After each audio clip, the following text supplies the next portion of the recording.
बिस्मिल्लाहिर्रहमानिर्रहीम। कंडियारे जे सभिनी दोस्तनि, मौज़िज़नि, बुज़ुर्गनि, भेनरुनि, भाइरुनि खे अस्सलामु अलैकुम। मुंहिंजो नालो सैयद आबिद अली शाह आहे। मां कंडियारे जे पकदार सैयद आफ़ताब अली शाह जो फर्ज़ंद आहियां। मुंहिंजो वालिद साहिबु कंडियारे जे तक तां MP बि रहियो, कंडियारे शहर जो चेयरमैन बि रहियो ऐं हर माण्हू ख़ासि आम न सिर्फ़ु कंडियारे जो पर पसकिरदाई जो मुंहिंजे फैमिली मुंहिंजे ख़ानदान सां वाक़िफ़ आहे। अलाह साईं जा लख करम आहिनि त मुंहिंजा वॾड़ा तरक़ी पसंदि सोच रखंदड़ हुया। जॾहिं मुंहिंजो वालिद साहिबु MP हुयो, मिनिस्टर हुयो, असां सभु भाइर चाचा उन वक़्तु बि सरकारी स्कूलनि में पढ़ंदा हुआसीं, छो जो हुनजो ध्यानु हूंदो हुयो सरकारी स्कूलनि ते ऐं उते बहितर तालीम मिलंदी। सभु दोस्त कंडियारे शहर जा मूंसां गॾु पढ़िया आहिनि, अॼु बि मुलाक़ातूं थींदियूं, सभु मुंहिंजे किरदार खां वाक़िफ़ आहिनि। गुज़िश्ता कुझु ॾींहंनि खां ईदगाह जे मैटर ते कुझु दोस्त मुंहिंजी किरदार कशी कनि पिया त आबिशा कब्ज़ा माफ़िया आहे, अनासिर आहे, अहिड़े लफ़्ज़नि खां मुंहिंजे दिलि खे बि तकलीफ़ अचे थी, कंडियारे वासियुनि खे बि तकलीफ़, कंडियारे जे इर्द गिर्द जे माण्हुनि खे बि तकलीफ़ अचे ऐं सभई अॼु हिन ॻाल्हि खे महसूसु था कनि त जिन दोस्तनि जिन जे ख़ानदान हिन शहर जे लाइ ख़िदमत कई, पंहिंजूं ज़ाती ज़मीनूं ॾिनियूं, उन्हनि खे बि अॼु माण्हू घटि वधि था ठाहिनि, उन्हनि खे कब्ज़ा माफ़िया सघनि था। मां उन्हनि दोस्तनि खे इहो अर्ज़ु कंदुमि त तव्हां क़ानूनी तरीक़ो इख्तियार कयो, तव्हां उथो कोर्ट वञो, तव्हां मुख़्तियारकारी कयो, तव्हां वटि को सबूत आहे उहो पेश कयो। अजाई बावेला न कयो, ईदगाह में बि मस्जिदुनि में बि इहा ॻाल्हि मुनासिब न आहे। जिन शयुनि जो असां वटि तमामु एतिराम आहे उन्हनि जे तक़दुस खे पामाल न कयो। तव्हां वटि कहिड़े बि क़िस्म जो को बि सबूत आहे, को पनो आहे, का लिखत आहे, का ॻाल्हि आहे, महिरबानी करे तव्हां उनखे कंसर्न अथॉरिटीज़ ते, काफ़ी दोस्त शिकायत कनि पिया आबिद शाह ख़ामोश आहे, दादा आबिद शाह ख़ामोश न आहे। बोर्ड जा जेके बि डॉक्यूमेंट्स आहिनि, जेके बि ॻाल्हियूं आहिनि, उहे सभई मां SDM साहिब खे ॾेखारिया, उन्हनि विज़िट बि कई, उहे सभु पननि में क्लियर आहे। बाक़ी हाणे कुझु माण्हू हरू भरू सिर्फ़ु ऐं सिर्फ़ु किरदार कशी करण लाइ या पंहिंजी कब्ज़े करण जे लाइ इहे सभु ॻाल्हियूं कनि था, इहा ॻाल्हि मुनासिब न आहे। 1962 में ईदगाह जो जेको प्लॉट आहे 3 एकड़ 33 गुंठा, उहे मुंहिंजे ॾाॾे सैयद आबिद अली शाह मरहूम कंडियारे शहर खे डोनेट करे ॾिना हुआ त जीअं त हिकिड़ी ईदगाह ठही सघे ऐं सभई माण्हू ईद जे नमाज़ ते गॾिजी पढ़ी सघे। इन ख़्याल जो ख़ासि ख़्यालु हुननि रखियो। मां जीअं तव्हांखे अर्ज़ु कयो त मुंहिंजा वॾड़ा तरक़ी पसंदि हुया, प्रोग्रेसिव सोच जा माण्हू हुया। उन्हनि इन ॻाल्हि जे करे हिकिड़े मोहतरम असांजे मौलवी साहिब मोहम्मद हाशिम साहिब खे उनजो मुतवली मुक़ररु कयो त कंहिं जमात जे हवाले इहो ईदगाह न हुजे ऐं सभु कंडियारे वासी उते ईद जी नमाज़ पढ़ी सघनि। पोइ उन्हनि जो फ़िरक़ो कहिड़ो हुजे, शीओ हुजे, सुन्नी हुजे, बरेलवी हुजे, देवबंद हुजे, कहिड़ा बि दोस्त हुजनि, उहे हिते सभु गॾिजी करे ईद जे ॾींहं ते उहा नमाज़ पढ़ी सघनि। साईं मौलवी मोहम्मद हाशिम साहिब खां पोइ उहा मुतवलियत मिली मौलवी अब्दुल लतीफ़ साहिब खे, उहे तमामु मोहतरम हुया। वरी उन खां पोइ उहा मुतवलियत मिली मौलाना शबीर अहमद महमूद साहिब। मुतवलियत जो जेको माना आहे उहा आहे ख़याल रखणु। मुतवलियत जो मतिलबु मालिक न आहे। अलाए छाजे करे बि साईं वारनि खे इहो ख़्यालु थी पियो आहे त इहे मालिक न आहिनि। साईं मुतवलियत सिर्फ़ु ऐं सिर्फ़ु इंतिज़ाम संभालण वारे खे मुतवली सघे आहे।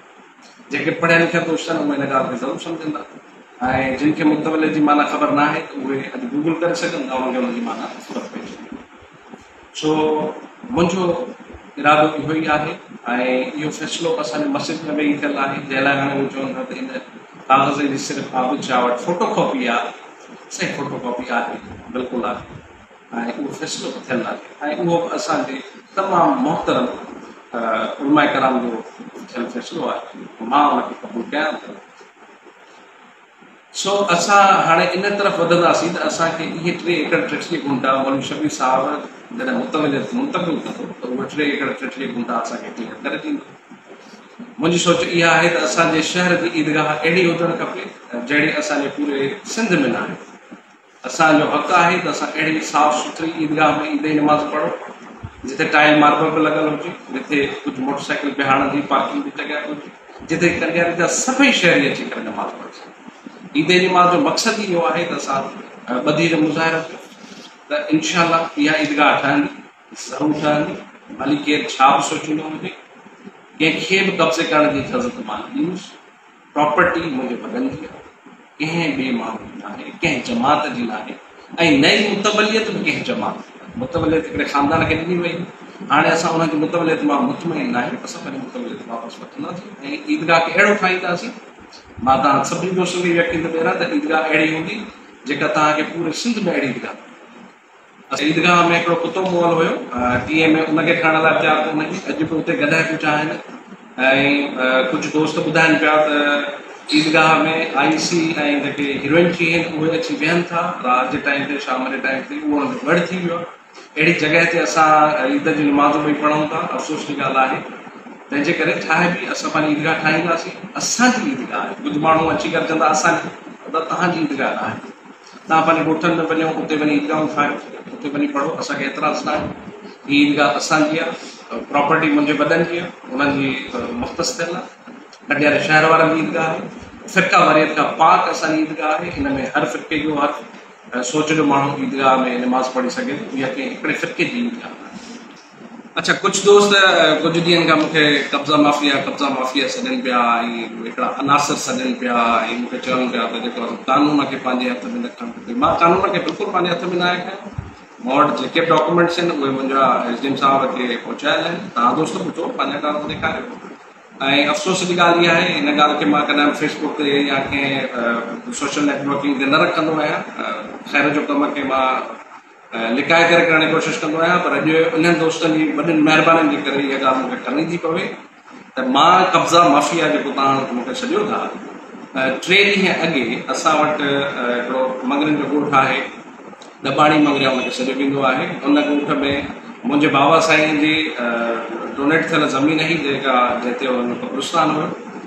2-3 महीना अॻे उहो दोस्त मूं वटि आया त साईं हाणे हुन कब्रिस्तान में जॻह ख़तमु थींदी पई आहे, ऐं तव्हां इहा असां ते वरी महिरबानी कयो त तव्हां उनजे लाइ असांखे वरी कुझु ज़मीन ॾिनो। काणे कलोड़ खां वठी 2-3 ॿिया बि ॻोठ आहिनि जेके उते तक़सीम कंदा आहिनि पंहिंजे कब्रिस्तान में।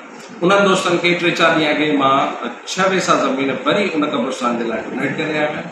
कब्ज़ा माफ़िया जेका हूंदी आहे उहा डोनेट न आहे कंदी। अलाह साईं जा लख करम आहिनि। मुंहिंजे ख़ानदान हमेशह दोस्तनि ते इहा ज़रूरु जेको ख़ासि हिदायत रखी आहे त जंहिं शइ जी ज़रूरत हूंदी उनजे लाइ सिर्फ़ु पंहिंजी ज़मीन बि डोनेट कंदो। अॼु पंहिंजे वॾनि जे पेरनि ते हलंदे, उन्हनि जी पैरवी कंदे, मां पाण उन्हनि दोस्तनि खे उन कब्रिस्तान जे लाइ 6 पैसा ज़मीन वरी उनखे डोनेट करे।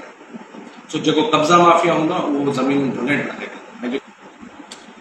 बाक़ी जिन दोस्तनि खे इन ईदगाह ते एतिराज़ आहिनि उहे अचनि, SDM ऑफिस में अचनि, उहे पंहिंजा कागज़ खणी अचनि, उहे अची पंहिंजी क्लैरिफिकेशन कराइनि। ऐं उते ई फ़ैसिलो थी वेंदो त ज़मीन कंहिंजी आहे, कब्ज़ो कंहिंजो आहे। मां सभिनी कंडियारे वासियुनि जो इंतिहाई शुक्रगुज़ार आहियां जिन इन्हनि सभिनी अनासरनि खे पोइ ते खे छॾियो, कॾहिं बि उन्हनि जो साथ न ॾिनो। उहे हक़ ऐं सच खे सम्झनि था। कंडियारे वासियुनि खे ख़बर आहे त केरु ज़मीन डोनेट कंदो आहे ऐं केरु उन्हनि ते कब्ज़ा कंदो आहे। मां सभिनी कंडियारे वासियुनि जो वरी बि शुक्रियो अदा कंदुमि त उन्हनि इन ॾुखे वक़्त में जॾहिं खोड़ दोस्तनि मुंहिंजे ख़ानदान लाइ लफ़्ज़ ॻाल्हाइनि, मुंहिंजे लाइ लफ़्ज़ ॻाल्हाइनि, दिलाज़ारी कई आहे, उन वक़्त में कंडियारे वासी मूंसां गॾु बीठल आहिनि। तव्हां सभिनी दोस्तनि जी वॾी महिरबानी आहे।